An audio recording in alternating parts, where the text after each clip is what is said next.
Since the passage of this blue state bailout, the Biden White House has claimed that, quote, the economy is in a better place than it has been historically.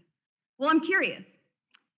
Is it the highest inflation of my lifetime, the highest gas prices in American history, or a shrinking GDP that would cause Jen Psaki's replacement to make such an outrageous claim?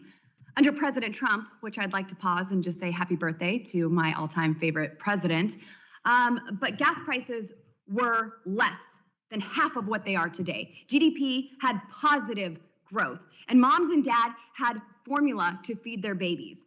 I miss, and the American people miss, the Trump economy.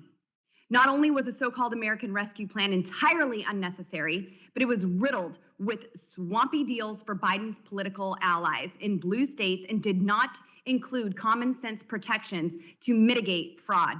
Less than 9% of this $2 trillion sham went to anything COVID related. Now, the average American family is paying the price for these failed policies. And that price is $5,200 per year. Heck, if you're a senior living on fixed income, Joe Biden's economy, it's a death sentence. And Mr. Moore, I have a question for you, if you don't mind.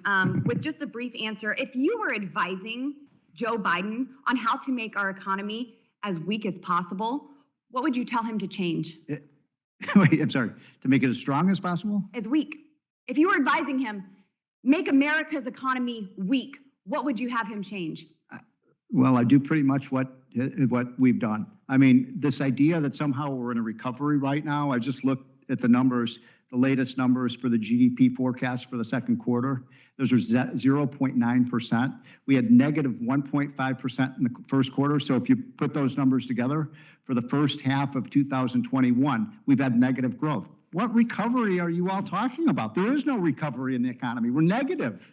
We're negative for the first half of the year after spending $1.9 trillion. Yes, Mr. Moore, thank you so much for laying that out. I would love to give a copy of Trumponomics to everyone here on the Budget Committee. I think that would be something that everyone would I've got really copies benefit. Available. There you go. We'll get you some signed copies over there. Mr. Mayor Vince Williams, can you please tell me what bird sanctuaries, a beachside 800-room luxury hotel, pickleball courts, ski resorts, and Halloween festivals have in common? I have no idea. I don't have either of those in my city. Well, your city is paying for them, Mr. Williams. Mayor Williams, each of these non-COVID health-related projects was paid for by state and local governments with COVID-19 aid. Washington politicians are addicted to spending. We don't have a revenue problem. We have a spending problem. And this addiction, like the American Rescue Plan is causing, is similar to Parmesan cheese and Hunter Biden. Thanks, and I yield back.